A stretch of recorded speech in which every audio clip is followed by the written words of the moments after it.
ಒಬ್ಬರು ವಯೋವೃದ್ಧರು 8ರಿಂದ 9 ದಿನಗಳ ಕಾಲ ಆಸ್ಪತ್ರೆಯಲ್ಲಿ ದಾಖಲಾಗಿ ಹೊರಗೆ ಬರುವಂಥ ಸಂದರ್ಭದಲ್ಲಿ ಅವ್ರ ಮಗ ಲಕ್ಷಾಂತರ ರೂಪಾಯಿ ಬಿಲ್ಲನ್ನು ಕಟ್ತಾ ಇರ್ತಾನೆ. ಆ ದೃಶ್ಯವನ್ನು ನೋಡಿ ಅವ್ರ ಕಣ್ಣೊಳಗೆ ನೀರು ಬರುತ್ತೆ. ಆಗ ಅಲ್ಲಿರ್ತಕ್ಕಂಥ ವೈದ್ಯರು ಕೇಳ್ತಾರೆ, ಅಲ್ರಿ ಅಜ್ಜವ್ರ, ನಿಮ್ಗೆ ಮೊತ್ತ ಅಂದರೆ ದೊಡ್ಡದಲ್ವೇ ಅಲ್ಲ, ನೀವು ಯಾಕೆ ಅಳಾಕತ್ತೀರಿ ಅಂತ ಕೇಳ್ತಾರೆ. ನಾನು ಹಣಕ್ಕೋಸ್ಕರ ಅಳ್ತಾ ಇಲ್ಲಪ್ಪ, ಅಂತ ಹಣ 100 ವರ್ಷ ನಾನು ಸಂಪಾದನೆ ಮಾಡ್ಬೋದು. ಆದ್ರೆ ಇದೇನು 8 ದಿನಗಳ ಕಾಲ ನಾನು ಆಸ್ಪತ್ರೆಯಲ್ಲಿ ದಾಖಲಾದ್ನಲ್ಲ, ಆವಾಗ ನೈಸರ್ಗಿಕವಾಗಿ ಆಕ್ಸಿಜನ್ ಸಿಗೋದನ್ನು ನೀವು ನನಗೆ ಕೃತಕವಾಗಿ ಕೊಟ್ರಿ. ಆಹಾರದ ಬದಲಾಗಿ ಕೃತಕವಾಗಿ ಸಲೈನನ್ನು ನನ್ನ ದೇಹಕ್ಕೆ ನೀವು ಕೊಟ್ಟಿದ್ದೀರಾ. ಇಷ್ಟಕ್ಕೆ ನೀವು ಲಕ್ಷ ರೂಪಾಯಿ ಬಿಲ್ ಮಾಡಿದ್ದೀರಿ.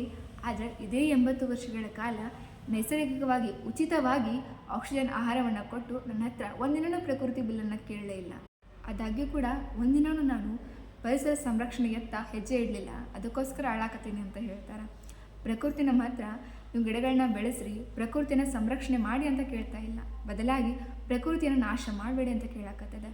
ವಾತಾವರಣವನ್ನು ಸ್ವಚ್ಛಗೊಳಿಸಿ ಅಂತ ಕೇಳ್ತಾ ಇಲ್ಲ, ಬದಲಾಗಿ ವಾತಾವರಣವನ್ನು ಕಲುಷಿತ ಮಾಡಬೇಡಿ ಅಂತ ಕೇಳಾಕತ್ತದೆ. ಒಂದು ಮಾತಂತೂ ಸಂಪೂರ್ಣ ಸತ್ಯ, ಈ ಪ್ರಕೃತಿಗೆ ನಮ್ಮ ಅವಶ್ಯಕತೆ ಇಲ್ಲ. ಆದರೆ ಪ್ರಕೃತಿ ಇಲ್ಲ ಅಂತಂದರೆ ನಾವ್ಯಾರೂ ಇಲ್ಲ. ಇನ್ನಾದರೂ ಎಚ್ಚೆತ್ಕೊಳ್ಳೋಣ, ಪರಿಸರ ಸಂರಕ್ಷಣೆಯನ್ನು ಮಾಡೋಣ.